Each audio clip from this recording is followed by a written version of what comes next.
los antecedentes, que son amplísimos. Doctor en Derecho y Ciencias Sociales, postdoctorado, profesor titular de Derecho del Trabajo y la Seguridad Social y Derechos Humanos Laborales por la Universidad Nacional de Córdoba, profesor titular de la Universidad Siglo XXI, presidente del Círculo de Abogados y Abogadas Laboralistas, secretario académico de FOFETLA, integra la dirección ejecutiva de la Asociación Iberoamericana del Derecho del Trabajo y la Seguridad Social, abogado laboralista titular del Estudio Arese y asociado, ex juez de Cámara por concurso en Córdoba y expresidente de la Asociación Argentina de Derecho del Trabajo y la Seguridad Social de Córdoba, subdirector de la revista Derecho Laboral de Actualidad de la Universidad Cursoni, colaborador externo de la Organización Internacional del Trabajo OIT y profesor del Centro de Formación Internacional de la Organización Internacional del Trabajo Torino, Italia, integrante de la Comisión Directiva de la Asociación de Ex Becarios del Curso de Expertos de la Universidad de Castilla-La Mancha, Universidad de Bolonia y OIT. Es profesor de posgrado en varias universidades argentinas y del exterior. Es autor, director y coautor de una veintena de libros y más de 200 artículos de doctrina en español, portugués e italiano. Se destacan sus libros Derechos Humanos Laborales, segunda edición, 2022, traducido al portugués en 2020 como Directos Humanos Laboralistas, Derecho a los Conflictos Colectivos, segunda edición 2020, Código Civil y Derecho al Trabajo, Derecho a la Negociación Colectiva, todos de editorial Organización Cursoni, y el documento de trabajo Acceso a la tutela judicial efectiva en países sudamericanos, editado por la OIT en 2020. Dirigió los libros Reflexiones sobre Derechos Humanos Laborales en una obra colectiva dirigida por César Arese, editorial Brujas, 450 páginas, de Córdoba, Argentina, 2023. Y por último, Reflexiones sobre Derechos Humanos Laborales 2023, entre otras obras, y es autor de más de 200 artículos de doctrina publicados en Argentina, Italia, España y varios países latinoamericanos. Solo por esto se merece un aplauso para iniciar la conferencia. Que al leer todo esto uno mira su vida en la perspectiva, ¿no? Y es emocionante. Así que el aplauso merecido, César. Te dejo con el micrófono y la cámara toda para vos. Te escuchamos atentamente. Muchas gracias. Gracias a las autoridades del Colegio Público de Abogacía de Capital Federal, Buenos Aires, por esta invitación que me honra realmente. La idea es trabajar sobre derechos humanos laborales y el despido violento como categoría. En realidad este tema se podría resumir en una frase. Todo despido es un ejercicio del poder que es violento y que puede dañar a una persona, y consecuentemente esta sería la definición que podría cerrar la conferencia.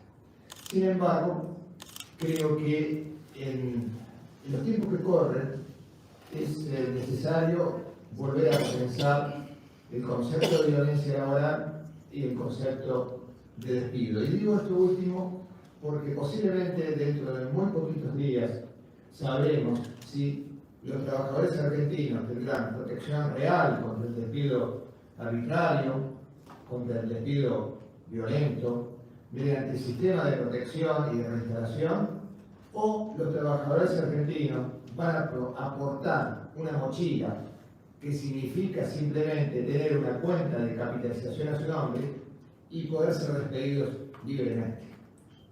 Vale decir que estamos en una encrucijada y que el tema de hoy tiene valor en sí mismo por esta situación.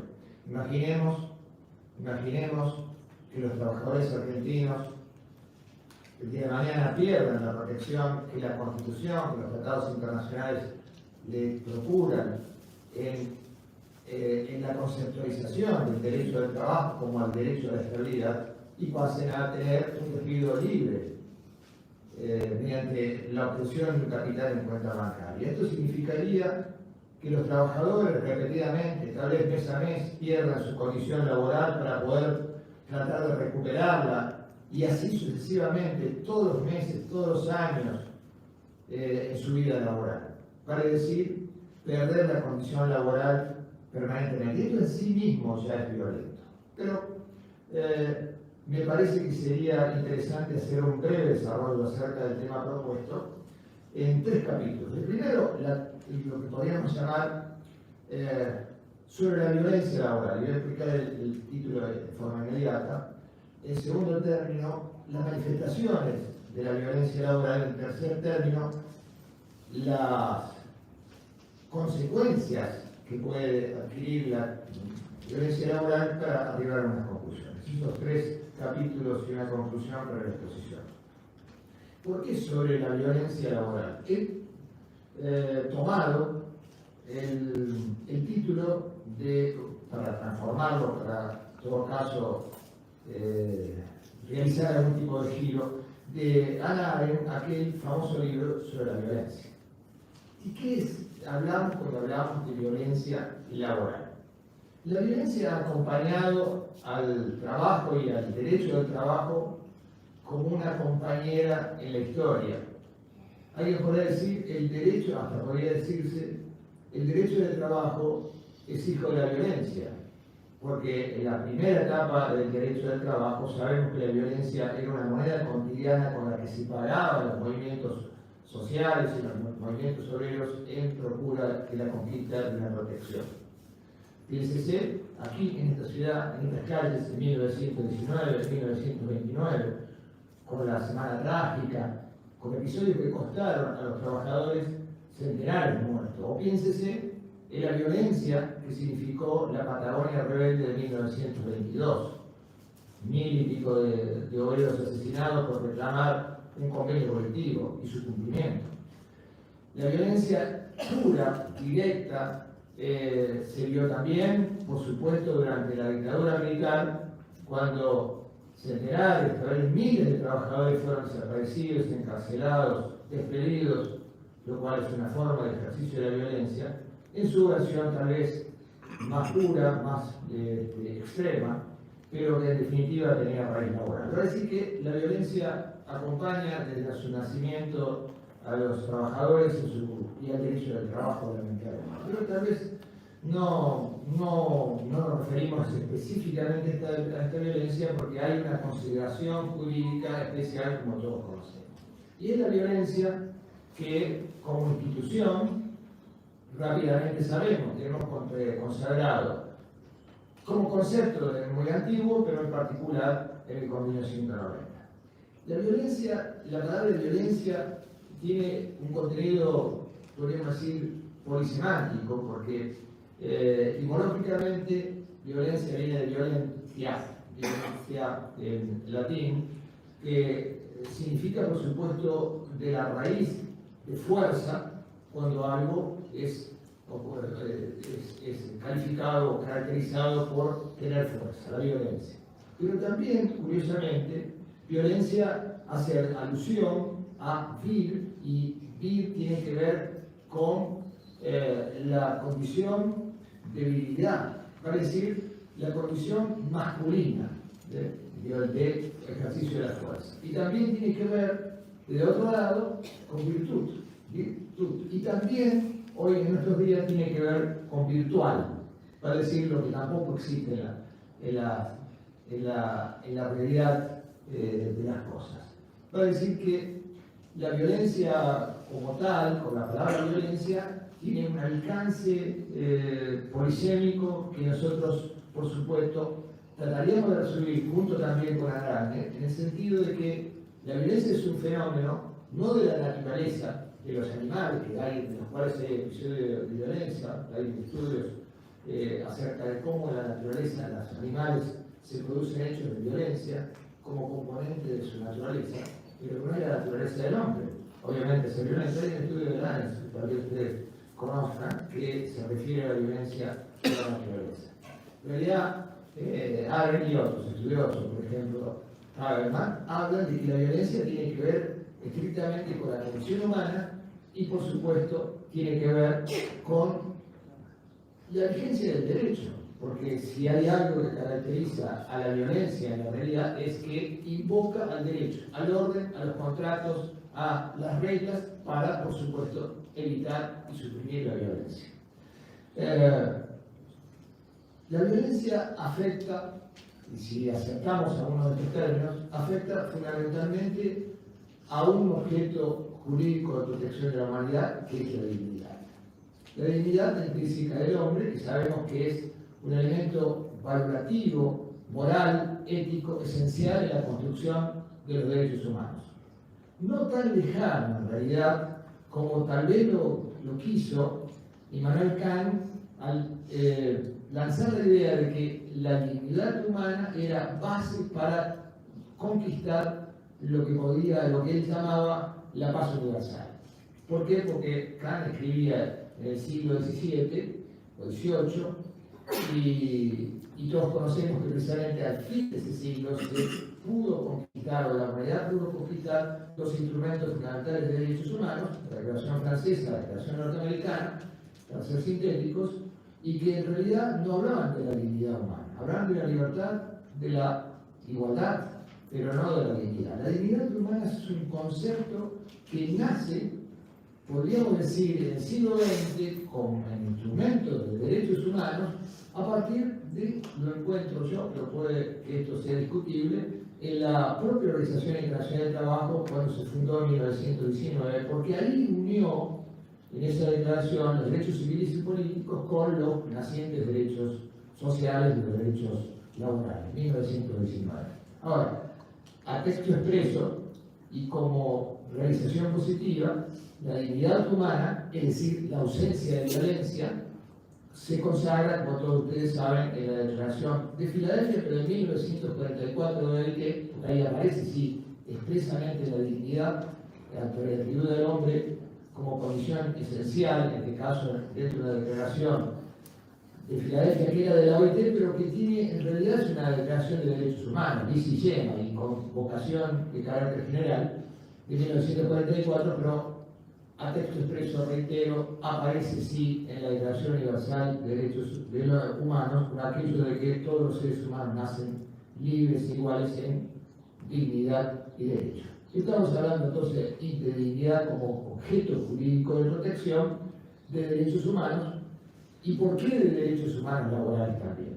Porque todos conocemos que la Declaración Universal de Derechos Humanos y luego en la Carta de Naciones Unidas, como podríamos encontrar también en la región americana y dentro del sistema de OIT, los derechos civiles y políticos son también considerados a los trabajadores en la medida que son seres humanos, como cualquier otro, además de incorporar y reconocerle derechos específicos de carácter laboral, como son aquellos incluidos en el artículo 23 de la Declaración Universal de Derechos Humanos, entre otros, dos que tienen vinculación con el objeto jurídico de protección de hoy, que es el derecho del trabajo y las condiciones satisfactorias de labor, que están, por supuesto, excluyendo, alejando la posibilidad del ejercicio de la violencia. Claro, específicamente, y se ha mencionado aquí varias veces, el Convenio 190 nos ha venido a dar un instrumento especial con definiciones especiales, con procedimientos especiales relativos a la violencia en el mundo del trabajo.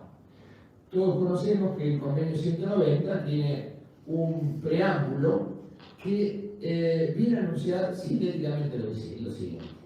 Se trata de un tratado de la Organización Internacional del Trabajo, pero es un tratado relativo a derechos humanos, porque a texto expreso en el preámbulo se invoca que sus fuentes son precisamente la Carta de las Naciones Unidas sobre Derechos Humanos, aparte de los propios instrumentos centrales de OIT relativos a la protección del trabajo.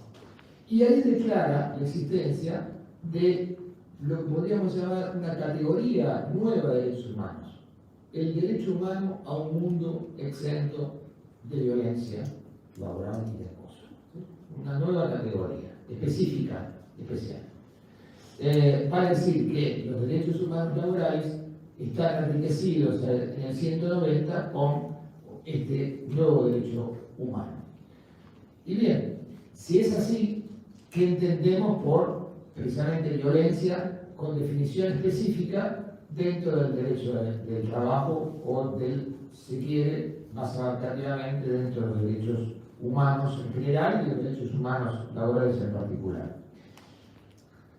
La característica general de la definición de violencia incluida en el artículo primero del Convenio 190 es que es, primero, es una declaración, es una definición operativa. ¿En qué sentido? Que no está condicionada en su expresión textual a que los estados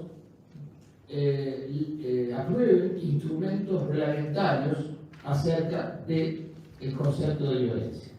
Al final se dice que la legislación de los países podrá conceptualizar en forma conjunta o separada la definición de violencia y acoso laboral. Pero mientras tanto lanza la definición. Primer dato. ¿Por qué? Porque el convenio 190, si lo leemos detalladamente, tiene en muchísimas partes la particularidad que indica todo Estado deberá establecer en su legislación, deberá instrumentar, etc. En cambio, la definición no tiene ninguna de estas provisiones. En segundo término, la definición de violencia es expansiva, es una definición de carácter conceptual y, en mi criterio, evolutiva. ¿Por qué? Porque indica que se considera violencia todo comportamiento, práctica, que adquiere el carácter de intolerable. ¿Sí? ¿Cuáles son las prácticas intolerables? ¿Cuáles son las prácticas que no toleramos? ¿Existe una codificación dentro del convenio 190 acerca de cuál es la práctica que no se tolera? No. ¿Por qué? Porque el comportamiento, la práctica no tolerable o intolerable tiene un componente objetivo, que es la causación del daño o la potencialidad de la causación del daño, sea en un instante o bien un comportamiento sostenido en el tiempo, pero en realidad existe también un componente de carácter subjetivo. Y este componente de carácter subjetivo tiene que ver con la evolución de la cultura y con las circunstancias y el contexto, por supuesto, y con la evolución, con el análisis de los propios hechos. Así se decía, Diego Guirado recordaba el caso Bikini, ¿no? El caso Bikini. El caso Bikini se resume en una frase. El jefe de una piba en un establecimiento, en un día de calor, le dijo: ¿qué calor que hace? Tendría que haber una bikini. Ese es el hecho por el cual este señor fue despedido y luego perdió su demanda porque reclamó la indemnización y fue rechazada. Bien, culturalmente, hace 15 años atrás, una expresión de este tipo en cualquier empresa hubiera pasado absolutamente desapercibido para todos. Hoy llama la atención, pero tal vez pasaría. Ahora, en la causa se demostró, por pericia psicológica, que esta chica había sufrido un daño. Y ustedes dirán: bueno, pero no se sostiene tal vez para la mayoría de las personas, pero sí causó un daño a esa persona. Va a decir que para esa persona fue intolerable. Con lo que el concepto de intolerancia de la conducta es expansivo, tiene que ver con la cultura, con la evolución de la cultura, con los entornos, con los contextos, y posiblemente seguirá evolucionando cotidianamente. Entonces, estas son las primeras notas que podríamos nosotros expresar acerca del concepto de violencia según el convenio 190. Pero además hay otro elemento, que es que la violencia tiene dos definiciones. Una es, esta le vamos a decir sintéticamente, ¿sí?, práctica de comportamiento de carácter intolerable que se produce en un instante o en la continuidad del tiempo, que puedan producir o produzcan un daño de carácter sexual, moral o económico, es una falla de la memoria. Pero el convenio 190 trae una definición específica paralela, que es que existe una categoría que es la violencia de género, como categoría específica que tiene que ver precisamente con la víctima. Va a decir que hay una ponderación especial de la víctima, sea por su carácter de mujer o por su orientación de género. Esto es otro elemento que nosotros debemos tener para definir, para poder encuadrar la violencia de la que estamos hablando. Para decir, y concluyo, que tenemos una definición específica propia, tenemos una evolución, un concepto que es evolutivo, que requiere de ser completado, analizado y categorizado en cada caso concreto y según el elemento personal que se refiere. Pero además, creo que es una expresión del convenio que a veces se nos escapa, y se dice un mundo exento de violencia o acoso laboral. puede ser algo así como, bueno, todo el mundo debe estar exento de violencia y acoso laboral. Pero en realidad esto hace alusión a que este convenio tiende a cambiar un mundo del trabajo en el que no se puede producir violencia. ¿Qué quiere decir esto? Que no se restringe a lo que nosotros estamos acostumbrados a leer en normas de trabajo, leyes contra el trabajo o las propias normas de OIT, a la condición de trabajador dependiente y asalariado. Es un mundo de violencia, un mundo del trabajo en el que no se produce la vida. Sean asalariados, sean informales, sean formales, sean estatales, sean privados, estén prestando servicios, tengan una condición contractual débil, estén desocupados, sean becarios, etcétera, etcétera. Inclusive, el convenio trata la ocasionalidad del trabajo como posible fuente de registro de la violencia del trabajo. Aquí quiero llegar con esto, que en definitiva estoy contando lo que dice el convenio 190, en que la erradicación de la violencia es en forma circular, no vertical. El empleador que está impedido de violentar, abusar, etcétera, etcétera, sino que comprende todos los componentes del mundo del trabajo, vertical u horizontalmente. Todos saben esto que significa que debemos cambiar la conducta de la organización y de la dirección de la empresa en primer lugar, por obvias razones, pero también la cultura del trato y de la forma de comportamiento entre pares de empresas. Todos sabemos que fue excluido, David, que me puede llegar a confirmar lo que voy a decir, que en la conferencia se discutió los sujetos que eran protegidos en el caso de violencia y acoso. Y así aparece en este espectro tan amplio del que hablamos, pero hubo dos discusiones. Una fue acerca de la inclusión de los empleadores, que trabó la conferencia un día. ¿Por qué? Porque los empleadores estaban incluidos dentro del proyecto y fueron quitados. Sin embargo, se fue incluido dentro del sujeto pasivo de la violencia y el acoso a quienes actúan en nombre de los empleadores. Lo que significa que, salvo el empleador persona, el resto del personal directivo está incluido y es sujeto protegido dentro del convenio 190. ¿Por qué traigo a colación esto? Porque está surgiendo jurisprudencia que inclusive está penalizando a trabajadores por su comportamiento frente a los directivos. ¿Sí? Caso. Incluso en este caso fue una empleadora. Caso ha salido ahora en agosto una sentencia de Córdoba en el que en una reunión un trabajador le dijo a la empleadora, que es una persona física, le dijo: usted no tiene huevos para despedirme. Y fue despedida de trabajador por esta expresión.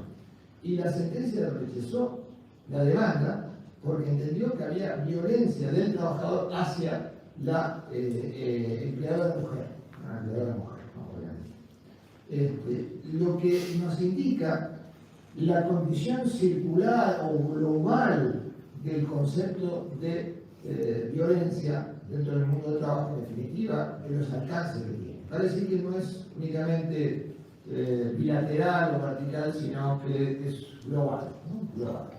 Bien, pasaría, si esto es suficiente, por supuesto que no, es para seguir considerándolo, a un segundo aspecto, que son las manifestaciones de violencia. Y sobre esto se ha hablado ayer, hoy, la jurisprudencia todos los días está dando a conocer determinadas situaciones que ingresan dentro del concepto de violencia y acoso. La primera cuestión es pensar lo siguiente: ¿existe alguna diferenciación entre la discriminación y la violencia como actos que en definitiva sean criminales y puedan dar lugar al despido o bien a las reparaciones? no hay una frontera precisa porque todo acto discriminatorio puede considerarse violento y viceversa. Yo creo que en esto tenemos un problema porque obviamente como hombre de derecho deberíamos tener algunas categorías más o menos precisas, pero yo no sé si lamentable o felizmente todo acto discriminatorio puede ser violento y todo acto violento puede ser discriminatorio.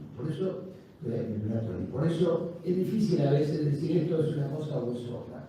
Creo que en esto coincidimos. Yo lo dejo para consideración porque realmente no lo tengo claro dónde está la frontera de una y otra conducta. Y por supuesto, yo tengo aquí 14 posibles categorías relativas a las manifestaciones de la violencia y de posible despido, pero me quería detener en 3 o 4 nada más que creo que pueden resultar de llamativos. Uno es la falta de registración. La falta de registración, el trabajo en negro, ¿constituye una conducta violenta? ¿Constituye un acto de violencia? Bueno, vamos a decir, no, es una irregularidad registral que tiene una sanción específica en la Ley Nacional de Empleo, el 35 del 23, y aquí se agota la posibilidad de reclamo. Sin embargo, esto coincidimos con Mario Ackerman, yo lo incluí en la primera edición de Derecho Humano Laboral del 2014 como una causal de discriminación y posible reclamo de reintegración, y luego lo estamos realizando y ahora lo incluí también como categoría de violencia. Que una persona permanezca en negro es un acto de violencia. Desde el Código Penal, someter a alguien a la condición de servidumbre está penalizado y sin ningún tipo de problema, porque es, en definitiva, obrar sobre la conducta de otra, permaneciéndolo o manteniéndolo en la ilegalidad por, evidentemente, una amenaza. En el caso de la condición laboral del trabajo negro, podría tranquilamente entenderse como una categoría de trabajo violento porque hay una condición de amenaza. Aquel que está en negro sabe que si reclama puede perder su puesto de trabajo. Y sin ingresar en consideraciones acerca del posible trato multiseccional que a veces afecta a las personas, por ejemplo, el personal doméstico, extranjero, con mujer, obviamente, con personas a cargo, indocumentados, etc., que está en negro, está sometido a una condición de carácter violento. Me parece que podría ingresar en esto. Es una de las tantas problemas.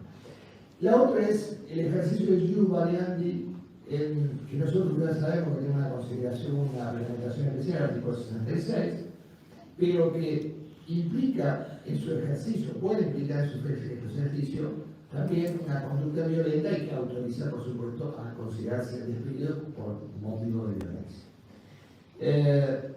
El ejercicio del poder desigual, que está contemplado, por supuesto, en la recomendación del convenio 190, la recomendación 206, como una de las motivaciones de la posible existencia del despido, se manifiestan frecuentemente a través del ejercicio del ciudadano, es decir, de los poderes de organización y dirección de modo abusivo, que son en definitiva lo que conocemos con la ciudadanía. Y allí hay, me parece, un escenario de análisis para ponderar la existencia de conductas violentas. ¿Y por qué digo esto? Porque, bueno, hay un remedio, la acción de mantenimiento de las condiciones de trabajo alteradas y eventualmente el despido, pero el accionar sobre la base del fundamento de la conducta violenta del empleador habilita una serie de recursos de carácter procesal que después vamos a ver, creo que son obvios, no se acotan simplemente en la acción inmediata de reintegración, eventualmente en su mantenimiento o mantenimiento de las condiciones alteradas o alteradas abusivamente, sino otro tipo de recursos que trae el propio convenio 190.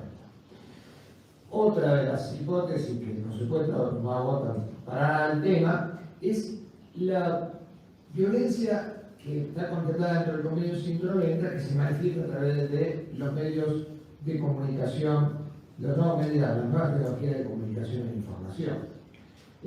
Tema sobre el cual apenas hemos comenzado a andar, pero ya hay muchísimo analizado, no tanto en jurisprudencia.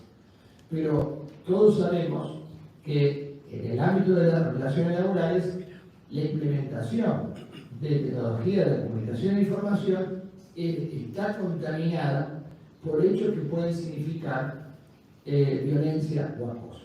Concretamente, controles a través de medios informáticos, controles organizacionales, quizás sobre el cual hay decisión, etc. Sobre esto, sobre la utilización de inteligencia artificial, sobre la utilización de algoritmos para, en definitiva,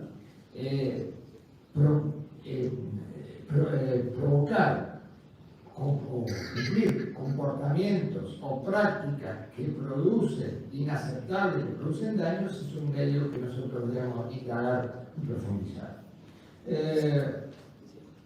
Yo no quiero, por supuesto, abundar más que en dos casos más. Una es el caso de las violencias indirectas, que a veces no las tenemos. Por ejemplo, las denuncias penales que provocan luego trastornos y malestar y en definitiva sufrimientos innecesarios, que esto está representado por la jurisprudencia. O las violencias indirectas que se producen a través de, por ejemplo, enfermedades que surgen luego de la existencia de conductas que pueden calificarse como violentas. Y quería concluir con uno porque ha salido hace poquito un grupo de sentencias en el Foro Laboral de Córdoba que me parece que son interesantes y que tienen que ver con otro derecho humano, que es la violencia en el caso de las personas mayores. Nosotros hemos tenido en Córdoba en los últimos 2 años 7 sentencias relativas a despidos de personas mayores que han sido considerados como conductas discriminatorias y que, como ver, no había por qué no considerar como violentas. ¿Por qué? Porque han sido personas despedidas por su condición de mayor edad, eran personas que estaban entre 50 y 60 años. La última salió la semana pasada de un trabajador de la empresa, de una empresa muy conocida, que es FADEA, la empresa de aviones, que fabricó el Pulki, digamos, para identificarla. Un trabajador que prestó servicios en la empresa 40 años, fue desde aprendiz hasta llegar a una condición de oficial, y fue despedido luego de haber sido invitado reiteradamente a retirarse. Por supuesto ya tenía 55 años y en el contexto del juicio se probó que era una política de la empresa de desprenderse del sector de trabajadores de mayor edad. Bien, él reclamó la reinstalación en el telegrama de despido y luego no interpuso la demanda de reinstalación, pero se hizo lugar a la reparación por daño moral, que significó 12 sueldos, aplicando el criterio de la Corte, de la Fiscalía de la Corte del caso, pero porque además fue una opción del trabajador, me consta que fue una opción del trabajador. Bien, las consecuencias o el tratamiento del despido violento, o también otros tipos de figuras relativas a la conducta violenta.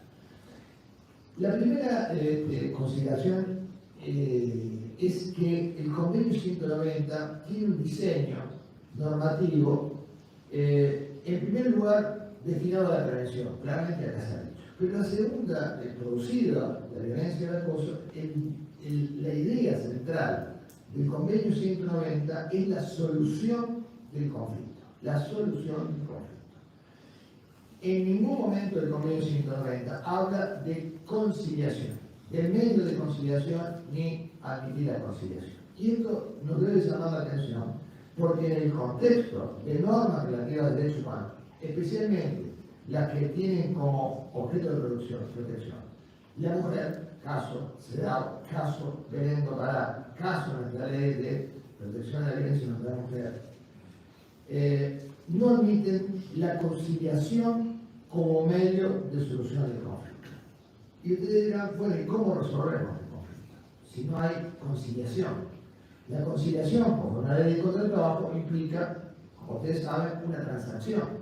Implica un acuerdo liberatorio, el artículo 15 de la ley de contra el trabajo. Es posible transar, lo cual implica pérdida de ganancia de derechos. Es posible liberar a empleador, en este caso, cualquiera que provoque un acto violento, mediante una transacción de carácter económico, cuando nosotros estamos hablando de un convenio sobre derechos humanos que tiene la particularidad de ser irrenunciable y de tener normas de carácter inalienables, para decir que no pueden ser transadas. Bien, en esto nosotros tenemos a revisar nuestra cultura jurídica de abogados litigantes y de jueces, por supuesto. ¿Es posible transar, es posible conciliar un caso de violencia de acoso? Yo estimo que no. Yo sé que esto provoca un gran porque los propios trabajadores, las propias víctimas piden transar y piden no revictimizarse en un proceso. Y la indemnización significa concluir una situación de sufrimiento personal. Es decir, una mala solución, pero una solución del conflicto al fin. Pero nosotros, como operadores de derecho, no podemos admitir que se mercantilice, que se capitalice la violencia y el acoso laboral, y no debemos admitir transacciones en nuestros ámbitos. No debemos admitir acuerdos positivos. Esto está en la división normativa y tiene que ver con lo más profundo del carácter de los derechos humanos del juego. Primera cuestión, solución del conflicto. ¿Y cómo la solución del conflicto? ¿Cuál es el tratamiento que el Convenio 190 le viene dando a los conflictos en materia de violencia y de acoso? Bien, nuestros tribunales, nuestra cultura jurídica, nuestros códigos de procedimiento, nuestras prácticas administrativas y judiciales no están preparadas para atender los casos de violencia y acoso. ¿Por qué? Porque en el Convenio 190 se prevén una serie de normas que tienen que ver con procedimientos especiales que yo denomino de derechos humanos laborales. ¿Cuáles son? Las denuncias deben tener reserva, debe respetarse la confidencialidad, se deben proteger los testigos, se debe proteger, por supuesto, la propia víctima, se debe atender de manera especial, no se puede dar una audiencia de conciliación precisamente, sino otro tipo de tratamiento especial con personal capacitado que nosotros tenemos en muy pocos casos. En la provincia de Río Negro hace comienzo de este año, ¿no? Comienzo de este año, se modificó el Código de Procedimientos Laborales que incluyó un procedimiento especial en materia de violencia y de acoso laboral.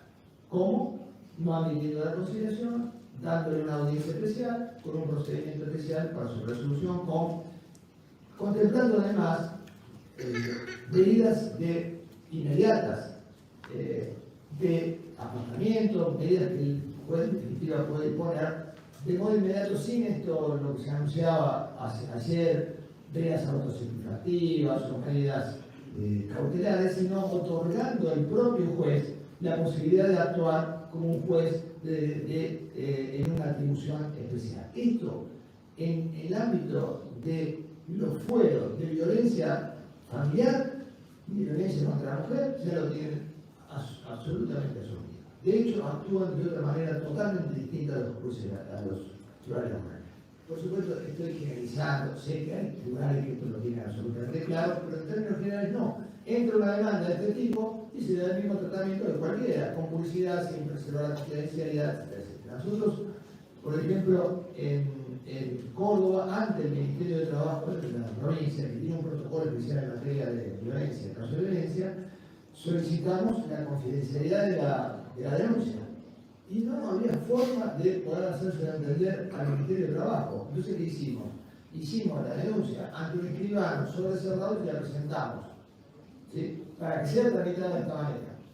Bueno, así advirtieron, y aparte que se informamos, de que en realidad el protocolo de violencia era el 2017 y no se adaptaba al Convenio 190. Tuvieron que derogarlo, estamos modificándolo para adaptarlo. Las denuncias no pueden ser públicas o no pueden darse en el mismo tratamiento. Y las medidas, por supuesto, tampoco. ¿Sí? Bien, esos son algunos de los temas que nosotros creo que debemos asumir en materia de violencia.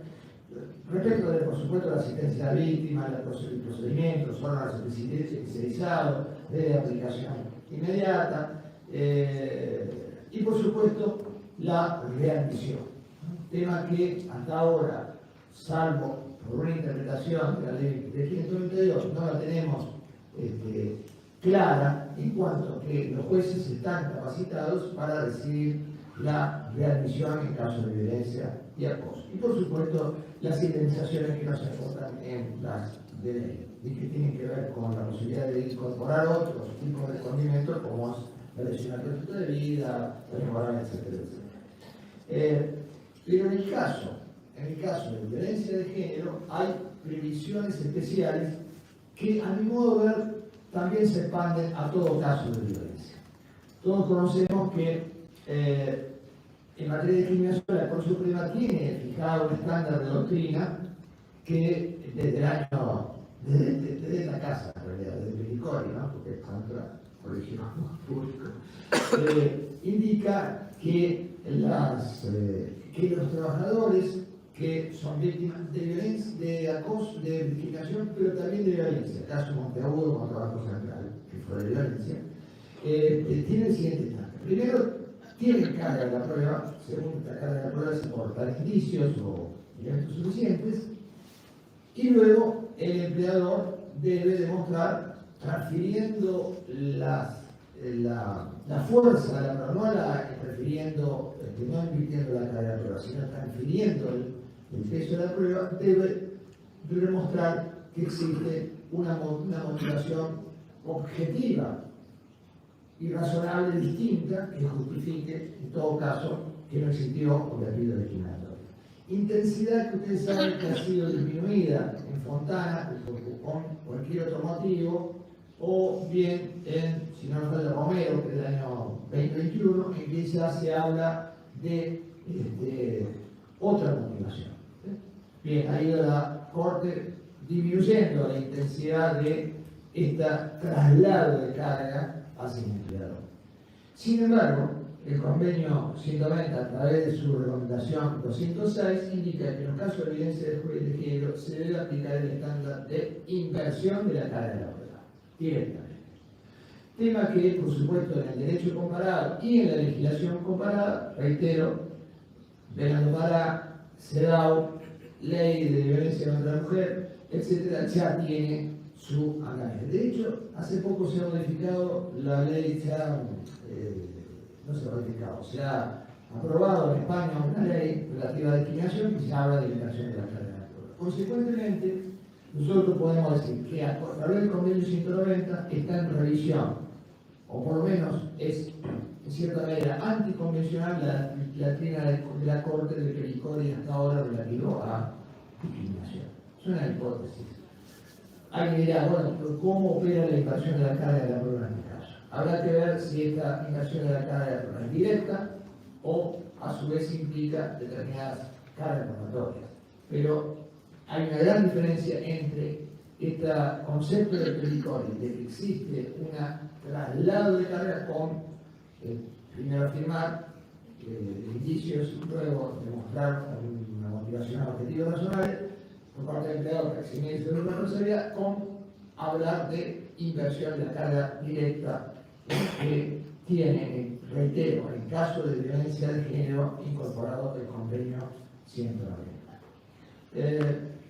Para ir concluyendo, cuando un juez de trabajo, un tribunal de trabajo, actúa en materia de violencia, a mi modo de ver también de discriminación, actúa como un tribunal de derechos humanos. ¿En qué sentido? De que el contradictorio clásico que existe en toda demanda, constatación, ofrecimiento de prueba, es relativo en la medida que, como hace la Corte Interamericana de Derechos Humanos, que es la Corte de Derechos Humanos en materia laboral, actúa no solamente sobre la base del contradictorio, sino excediendo el contradictorio en la medida que protege un objeto jurídico inalienable que es ese mundo exento de violencia y acoso. Es muy fuerte lo que digo porque el contradictorio ya sabemos que hace a el derecho del ejercicio del derecho de defensa, claramente, ¿no? Se afirma A, se niega o se responde B, se prueba cierta base y se resuelve un caso, ¿no? Entonces, el mecanismo clásico. Sin embargo, conocemos que la Corte Interamericana de Derechos Humanos, que lo han visto, cuando resuelve un caso relativo a derechos humanos en general, ¿no? Pero también laboral, resuelve medidas de remediación, por supuesto de reparación, pero medidas de reparación, comunicación, formación, etcétera, etcétera. Y esto a veces no está pedido en la propia demanda, sino que actúa protegiendo el objeto jurídico de protección. Bien, protegido. Bien, en nuestras demandas hay quienes reclaman esta medida, ¿sí? La remediación, por ejemplo, la aplicación de la sentencia o colocar avisos, formación, habla de la reparación clásica de carácter económico. Reparaciones de carácter simbólico, medidas de prevención de no repetición en materia de derechos humanos. ¿Sí? ¿Están capacitados los tribunales para, aún no habiendo sido reclamado este tipo de medidas, disponerlas? Yo creo que sí. ¿Por qué? Porque hay un nuevo modelo de cultura del trabajo, de resolución de conflictos y de definitiva de protección del objeto jurídico que es el ser humano y su dignidad. Y esto, por supuesto, lo someto a discusión, pero es claramente lo que nos lleva a la conclusión. En primer lugar, efectivamente, y esto es para cerrar un poco la cuestión de derechos humanos laborales y violencia y despido, es que en primer lugar tenemos un concepto propio de violencia de carácter laboral, de carácter de naturaleza abierta, dinámica, que está ligada a elementos de carácter objetivo, pero también subjetivo, especialmente la víctima. Sea de que la víctima tenga cualquier tipo de orientación sexual o especialmente tenga en consideración, según la definición, haber sido víctima por su condición de mujer o de género. Es la doble definición de la que hablamos. Yo creo que la idea del Convenio 190 es transformar culturalmente el conjunto de los elementos del mundo del trabajo. Por eso, por ejemplo, habla de la ocasionalidad de la producción del daño, o por eso comprende a la violencia doméstica que tiene consecuencias en el mundo del trabajo, pero que tiene que ver el empleador con que la trabajadora en su casa fue objeto de víctima de violencia de género. Si esto repercute en el mundo del trabajo debe ocuparse también de la remediación, de la atención de la víctima de violencia doméstica en la medida que se manifieste tenga repercusión en el mundo del trabajo. Concretamente, que tenga que haber licencia. La trabajadora, digo trabajadora porque lo que ocurre normalmente. En primer lugar, esto es sobre el concepto de violencia. En segundo lugar, tenemos procedimientos, tenemos la necesidad de órganos especiales destinados al tratamiento de violencia, de acoso y también discriminación en el mundo del trabajo. En cuanto a la forma de tratamiento de la denuncia, de los testigos, la prueba, la interpretación de la prueba y, por supuesto, de la resolución de casos. Consecuencia, si bien el Convenio 190 tiene una orientación de carácter esencialmente transformador y preventivo de la violencia en el mundo del trabajo, sus instrumentos necesitan de una nueva configuración de justicia, de la administración del trabajo, de justicia del trabajo desde el punto de vista de reglas y de organización, como hace el caso de Ibarreño. Yo creo que nosotros debemos impulsar desde nuestro colegio, desde Profeta, la generación de cambios normativos en nuestros códigos procesales para que exista una justicia especial en materia de derechos humanos laborales que trate estos casos de manera de carácter especial y con resolución de carácter especial. Y inclusive con reglas de interpretación de cada de las pruebas de carácter especial. En definitiva, ¿y por qué creo en este tipo de propuestas? Porque cuando el juez actúa, el administrador, pero el juez actúa resolviendo un caso de violencia y se ve obligado a dar una respuesta conforme al convenio de integridad del Convenio 190, aun cuando no haya sido peticionado determinadas medidas, está actuando como un juez de derechos humanos, como una Corte Interamericana de Derechos Humanos, pero en cada uno de los casos, porque ese es su fundamento jurídico. Y en tal caso, ¿por qué? en este tipo de conducta, porque interpreto que la alteración de la dignidad de una persona, en este caso de un trabajador, afecta a la humanidad global. Muchas gracias.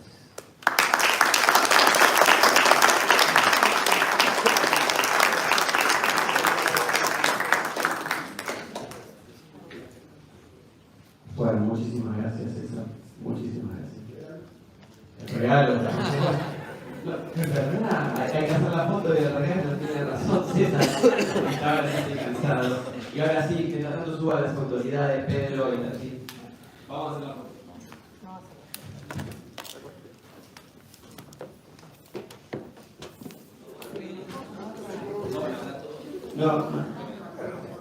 No, hablemos acá.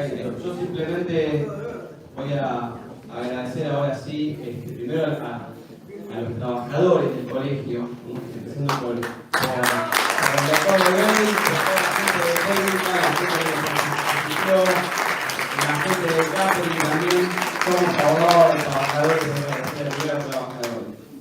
Después, Antonio Llamas, un aplauso de ahí, él fue el que me asistió a mí. Ustedes saben que como director del instituto soy nuevo, Antonio tiene mucha experiencia y le pedí por favor que sea el coordinador y él diagramó los paneles, así que su trabajo es invaluable. Deben estar en streaming Agustina Elías y María Pistaquia, que son dos grandes colaboradoras. Agustina Elías es la secretaria del instituto y María la coordinadora del mismo, pero también colaboradora de la institución, lo mismo Valeria Biagioni. Los otros trabajadores que son el equipo de comunicación, Álvaro y José, que estuvieron a full, un aplauso para ellos. Por supuesto, a mi vicepresidenta, que es el motor adentro del colegio del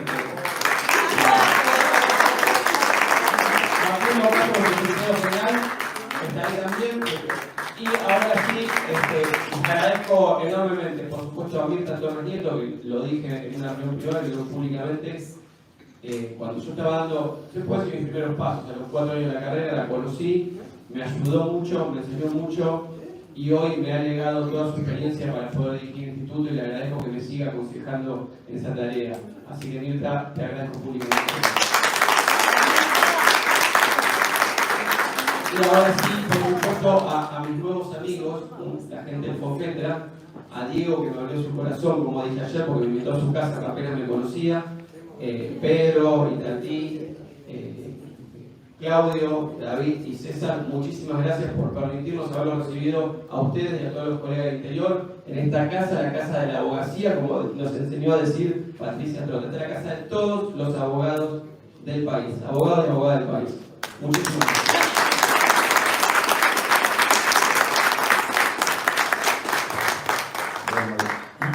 Buenas noches a todas y todos. Muchísimas gracias una vez más, Patricia, por abrirnos las puertas de su casa. Nahuel, querido Antonio también, a todo el equipo del Instituto de Trabajo, del Colegio de Abogados, trabajadoras y trabajadores.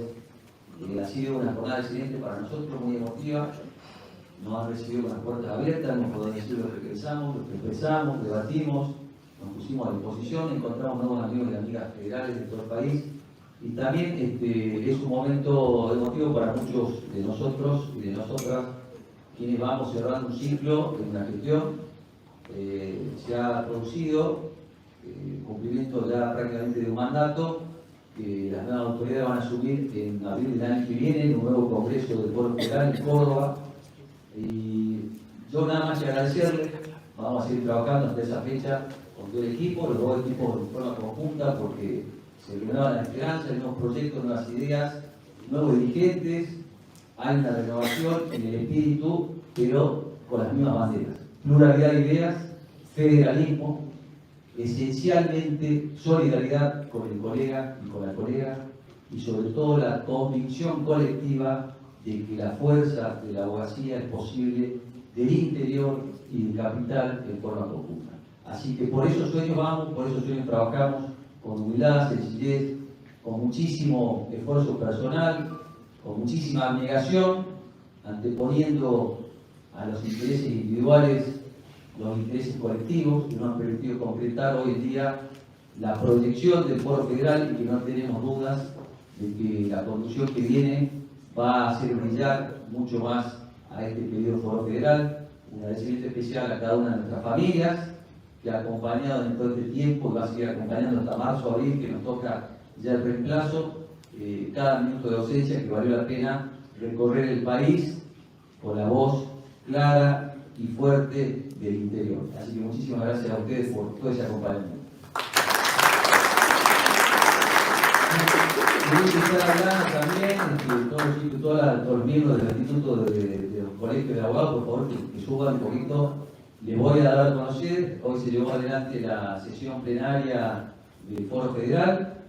A partir de abril, como les dije, va a haber una nueva conducción que van a asumir en un congreso en Córdoba y se ha generado una modificación importantísima, convencidos plenamente a partir de una idea propuesta por Orista de nuestro equipo de trabajo, de una presidencia compartida que ha sido designado por unanimidad Diego Delgado y Tati de Marchi en la presidencia.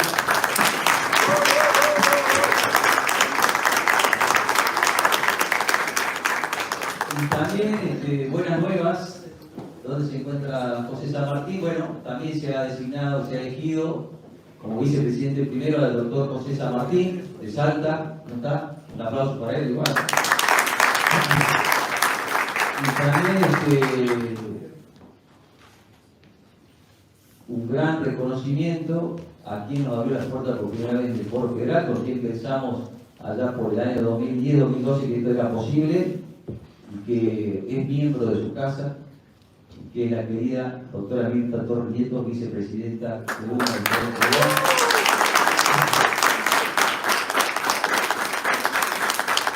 Bueno, vicepresidente tercero sería el doctor Valle de San Juan, el doctor Clemente Vidal, perdón, María Sochiu de Misiones, vicepresidenta cuarta, así que todo el Foro Federal representado, y bueno, los dejo de más a quienes a partir de arriba van a conducir, así yo hago la presentación de cada una de las autoridades. Bueno, también agradecer. Sí, se escucha. Agradecer a todos los que están todavía acá, presenciando este acto final. Bueno, con la alegría de poder haber sido conformado la reunión y haber sido elegido junto a Itatí. Me lo como. Hola. Bueno, nada, con la alegría de tener esta responsabilidad compartida, ahí está el tema, que lo compartido, la responsabilidad de la presidencia. Otras personas que nos van a acompañar como consejeros, bueno, por las 5 zonas que tenemos en nuestro país, por cada zona centro, Nahuel Altieri, lo conocen.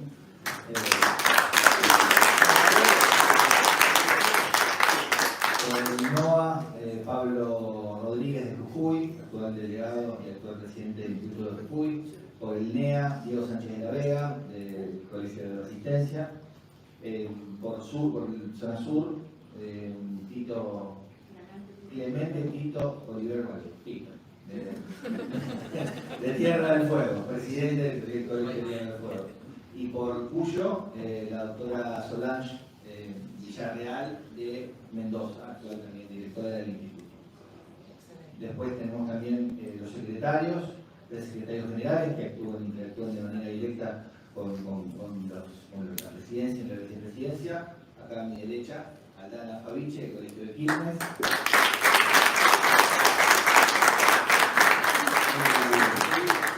El doctor Antonio Llamas,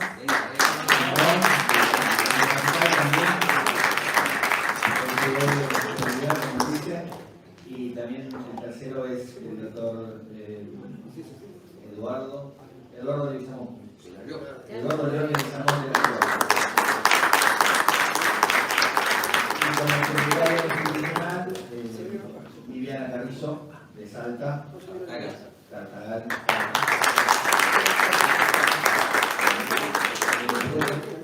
Secretario académico y de Relaciones Internacionales, quien fue quien cerró este evento, el doctor César Arese.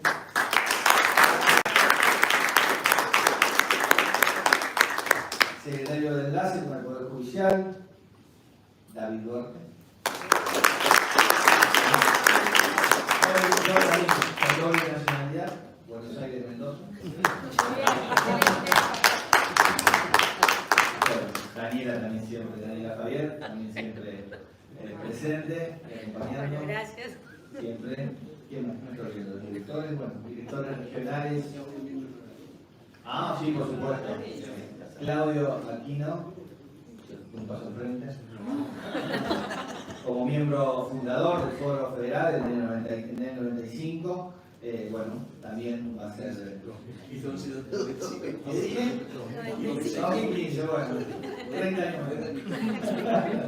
Bueno, Claudio Aquino también, actual vicepresidente, pero ya fue nombrado como miembro honorario del Foro, ¿no? En vista a su cumplimiento de mandato. Y Pedro, ¿para qué me da el micrófono si no? No sabe nada. Y Pedro Mundo, presidente honorario. Y eso es la idea del foro, o sea, se va sumando, como decía Nahuel, esto comienza de esta manera formal, con las cartas de presentación, con lo que manda cada colegio, después termina siendo una relación de amistad y la parte humana es lo que prima. Por eso somos cada vez más grandes y vamos creciendo. Así que bueno, siempre agradezco lo que dice Nahuel y Gabriel. Marzo, no, eso lo va a decir Italia. Ya está muy compartido, digamos, monopolizado, digamos. Bueno, cortito, muy cortito, estamos todos cansados y cansadas. Primero, invitarlos al próximo encuentro de FOFETRA, 41º encuentro de FOFETRA en Morón. Gracias, Antonio, por venir en tu casa.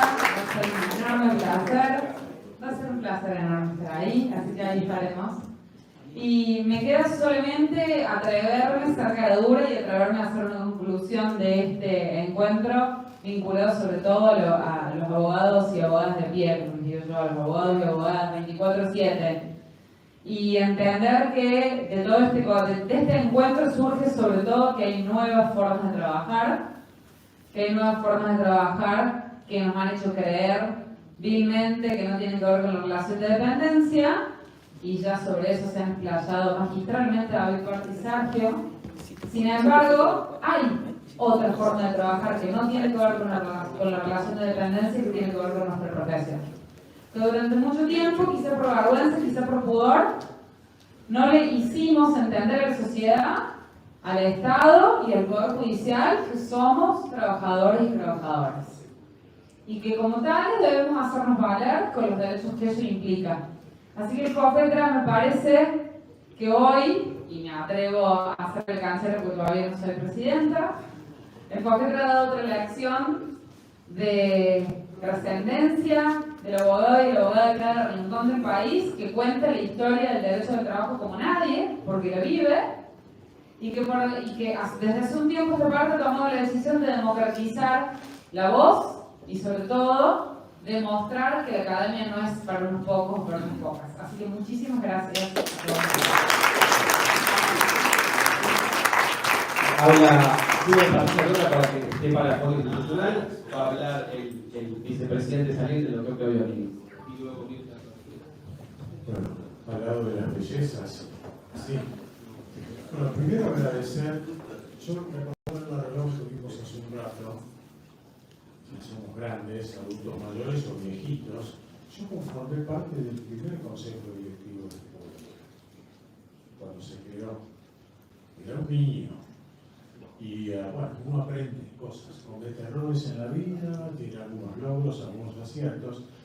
¿Y por qué hicimos todo lo que hicimos hasta ahora en este foro? Que no es nuestro, es de cada uno de ustedes, en todo el país. Y vuelvo a repetir algo que ayer en el panel de acá, que me dieron la gran oportunidad para un tema de derecho colectivo, acompañado por dos increíbles juristas como León Piaset, por ejemplo, y Eugenio Muguel. Yo dije que, no soy el único que opina así, que la columna vertebral es el trabajo en equipo. y aprender a convivir en la discrepancia teniendo respeto por el prójimo, pero no como un relato, sino en los hechos. Fofetra hasta ahora ha transitado este camino del éxito, con lo cual yo les deseo lo mejor a nuestras nuevas autoridades, cada uno de ellos y de ellas, en la medida que tienen la obligación como mandato nuestro de respetar ese principio y de consagrar ese valor. Muchas gracias nuevamente al colegio público más grande que tiene nuestro país.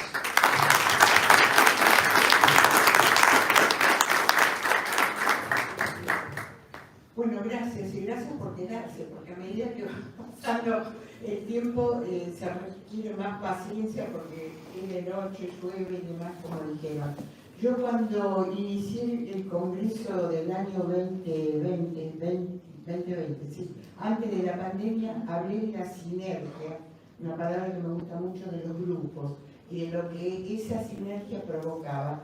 Creo que Fofetra lo ha tenido y desde ya auguro que lo va a tener con las nuevas autoridades, manteniendo los principios que Pedro anunció muy bien y que no voy a repetir para no gastar su tiempo, pero que implican siempre un poco lo que decía mi abuela gallega, que lo decía con ciertos términos asequibles: con la concordia crece lo pequeño, con la discordia se arruina lo más grande. Lo más bueno que tuvo siempre Fofetra fue la posibilidad de disentir y seguir manteniendo la unión, y después darle la palabra a todo el mundo, pensara como uno o no pensara. Y esos valores son irrenunciables porque forman parte del espíritu, del alma de Fofetra.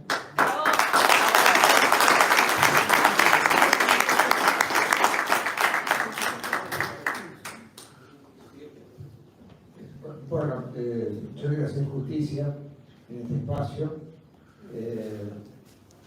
reconociendo que han sido el factotum, el generador, el sostenedor, el creador, y quien seguramente tiene mucho por dar, que es Pedro Burgos.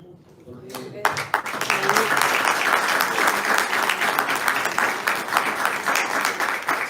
hace 8 años éramos 5 colegios y nadie quería en este espacio.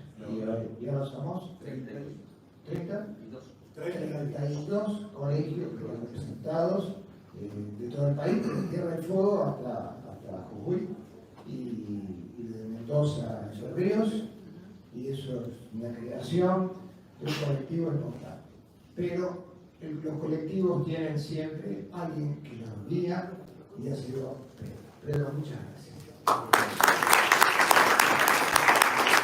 Bien, por último, para cerrar, le vamos a dar la palabra a la doctora Patricia Tota, vicepresidente primera de esta institución. El presidente se encuentra de viaje, el doctor Ricardo Gilavera mandó la salutación en el caso, les quería aclarar, por eso quien ejerce la máxima autoridad y representación del colegio público es la doctora Patricia Tota, que va a decir las palabras de cierre para todos y todas.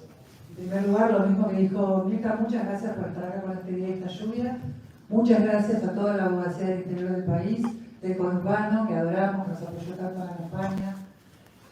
Siempre digo que los abogados unidos no nos para nadie, que la unidad y la fuerza del trabajo es lo que nos va a llevar a la cima, y que por más inteligencia artificial que nos haga una hermosa demanda exista, la pasión en la sangre que llevamos todos los abogados y las abogadas, eso no lo reemplaza nada. Les dejo mi corazón y espero que cada una de las provincias los pueda acompañar con este gran trabajo que están haciendo. Gracias, Colegio Público, gracias,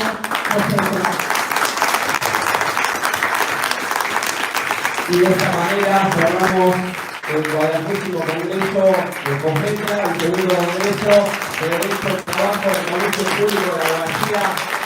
Muy emocionado, muchas gracias a todo el país por habernos acompañado. Estamos muy contentos, cansados, muy contentos. Esperamos que ustedes hayan disfrutado tanto como nosotros. Nos vemos en la próxima.